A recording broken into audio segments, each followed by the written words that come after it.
Stop setting goals if you have ADHD. Now, that got your attention, didn't it? But if you want to learn what works better for ADHD brains than traditional goal setting and experience a short ADHD hypnosis session to guide you towards a more fulfilling life, then keep watching. Hi, I'm Jamie Vasilian, the Hypnosis for ADHD specialist, helping people like yourself manage and even master your uniquely wired brain so you can live the life that I believe you are truly destined to enjoy. Before we dive in, do me a quick favor, like the video and subscribe to support this channel and get those algorithms working for us. Now, you probably already know that New Year's resolutions are hopeless for ADHD. Goals are definitely better than resolutions because they're more specific, but what if I told you there is an even more effective way for ADHD brains to thrive? Here's the thing. We often set goals like I want to lose weight or I want to get healthier because we think those goals will make us happy. But humans, especially those with ADHD, are notoriously bad at predicting what will truly make us happy or bring us peace or whatever else it might be. In fact, what tends to happen is that we focus on the outcome that we think will make us happy or get us what we want. And if, despite our ADHD, we're able to achieve it, sadly, a lot of the time, we find out that it wasn't what we thought it would be, that it doesn't necessarily lead us to being any happier or at peace or more focused, or worse still, that achieving the goal actually leads us to feeling more stressed and depressed. In my work as an ADHD coach, I've always emphasized the importance of making goals specific and sensory rich. For example, imagining what you'll see, hear, and feel when you achieve your goal. And as a hypnotherapist who works with the subconscious mind, I always point out that the feeling part is the most important driver of all. Let me explain with an example. As an ADHD coach, I often ask clients, if you woke up tomorrow and a miracle happened, what would be different? Sometimes they'll say, I'd win the lottery. Instead of challenging that, I dig deeper. What's different when you win the lottery? They might say, well, I wouldn't have to worry about providing for my family. So I'll ask them, well, what would you feel instead of worry? And their answer might be more peace of mind. You see, what they really want isn't the money, it's the feeling that comes with it. As the crazy guru Osho once said when asked why he owned fast, expensive cars, it's not the car or the speed of the car, it's how I feel when I'm driving it. And so this feeling is the key.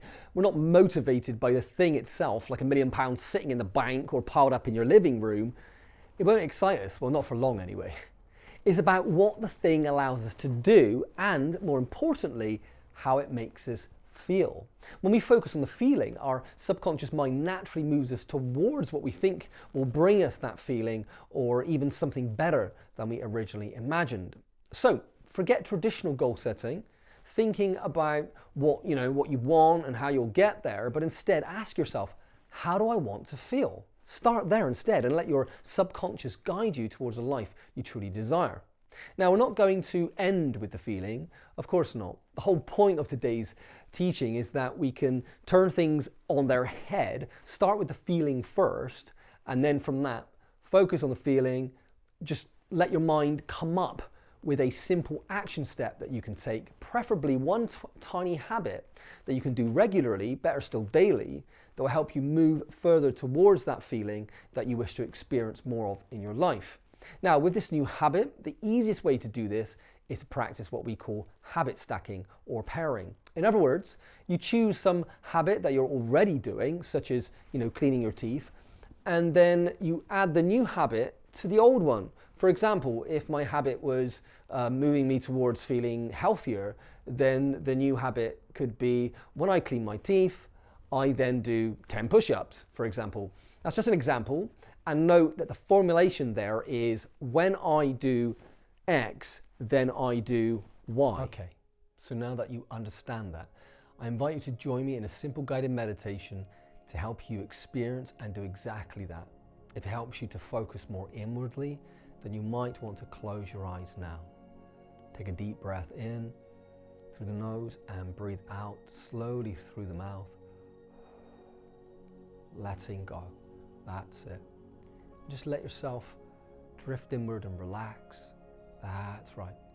In this moment, there's nothing you need to do except tune into yourself. Let your mind wander gently to the question, how do I want to feel?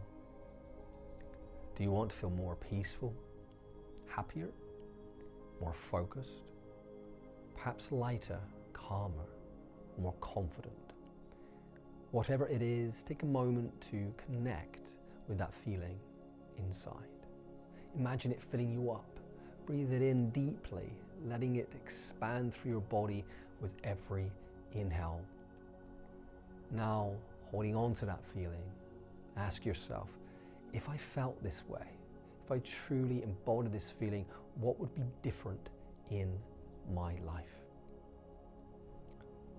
What might change in your day-to-day life?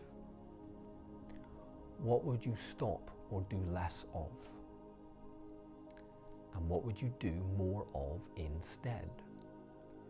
Notice whatever arises, any images or sounds, people or places around you, any small shifts that come into view.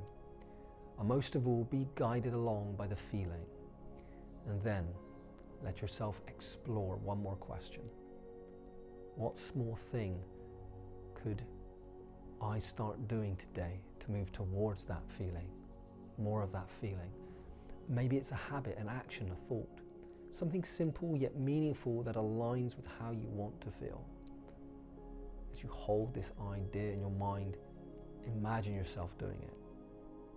Imagine looking at yourself, seeing yourself clearly doing it, hearing the sounds around you, feeling the energy it brings, the gentle nudge forward in the right direction. Remember, it doesn't have to be perfect. And just think to yourself, less is more. Just one small step that keeps you moving closer to the way you want to feel.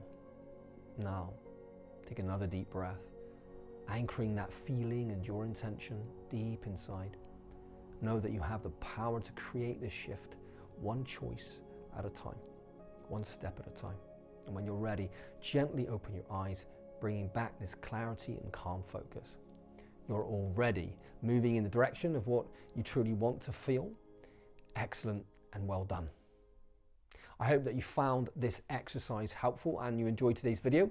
And remember, you can return to this exercise as many times as you like. And importantly, go do that action step, that tiny habit that you agreed with yourself, within yourself to do. Now, before you go, I want to take this opportunity to invite you to Goal Crusher 2025, the Hypnotic Goal Setting for ADHD workshop, where you will learn a complete system of ADHD-friendly goal setting, which is powered by Hypnosis.